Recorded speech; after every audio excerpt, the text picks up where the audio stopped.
आज की कहानी है प्रेम का घड़ा। सविता नाम की एक औरत थी जिसकी बहन कविता नाथद्वारा में रहती थी। एक दिन सविता अपनी बहन से मिलने के लिए नाथद्वारा गई।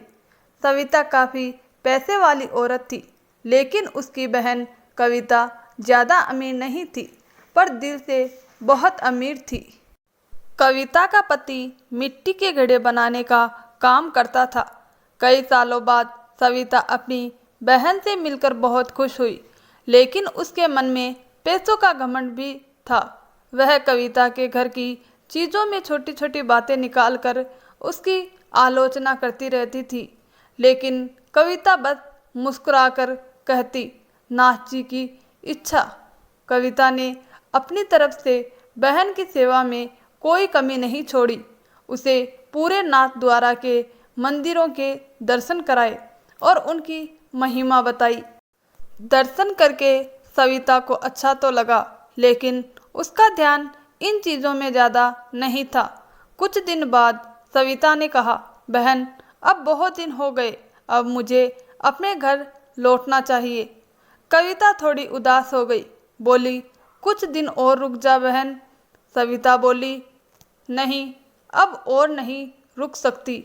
पति और बच्चे अकेले हैं, फिर कभी आऊँगी। विदा लेते समय कविता ने सविता को उपहार में एक मिट्टी का घड़ा दिया। घड़े को देखकर सविता हैरान रह गई। मन में सोचने लगी, घड़ा, क्या कोई यह भी उपहार में देता है? लेकिन कविता के आग्रह पर घड़ा ले लिया। सारे रास्ते सविता सोचती रही कि सास और पति से क्या कहेगी, इसलिए उसने झूठ बोलने का निश्चय किया कि घड़ा उसने खुद खरीदा है। वह घड़ा अपनी रसोई में रख दिया। मन में अब भी बहन की गरीबी और साधारण उपहार पर गुस्सा था, लेकिन कुछ ही समय में गांव में भीषण गर्मी पड़ने लगी। पानी की भारी किल्लत हो गई। एक दिन जब सविता दूर से पानी भर रही थी, भीड़ में उसका घड़ा टूट गया। उदास मन से लौटते समय उसे कविता के दिए घड़े की याद आई। रसोई से उसे निकालकर पानी भरने चली गई। जब पानी लाकर पति को पिलाया तो उसने चकित होकर कहा, यह तो अमृत जैसा लग रहा है।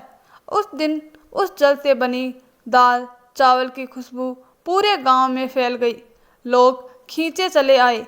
सबने वह भोजन खाया और बोले, ये दाल चावल नहीं, ये तो अमृत है। अगले दिन जब सविता घड़ा भरने चली तो पाया कि घड़ा पहले से भरा हुआ है। कल का जल वैसा ही मौजूद था। उसी दिन कविता, उसकी बहन, उससे मिलने आ गई। सविता भावुक हो गई और सारी बात बताई। कविता मुस्कुराकर बोली, ये घड़ा नाथद्वारा की रज से बना है, जिस रज पर ठाकुर जी नंगे पांव चलते हैं। उस रज में चमत्कार होता ही है। यह कोई साधारण घड़ा नहीं है, यह स्वयं ठाकुर जी का आशीर्वाद है। सविता शर्म से उसके चरणों में गिर पड़ी और बोली, मुझे माफ़ कर दो बहन, मैं इस रज की महिमा नहीं समझ पाई।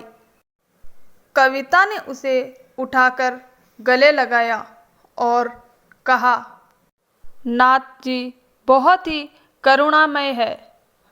बहन, उन्होंने तुम्हारे ऊपर कृपा की है। दोनों बहनों की आंखें नम हो गई और वे गले लगकर रो पड़ी। श्री नाथ जी की जय हो। तो दोस्तों, कहानी अच्छी लगी हो तो कमेंट बॉक्स में श्री नाथ जी की जय अवश्य लिखें, और अगर आप हमारे चैनल पर पहली बार आए हैं तो चैनल को सब्सक्राइब ज़रूर कर दें। धन्यवाद दोस्तों।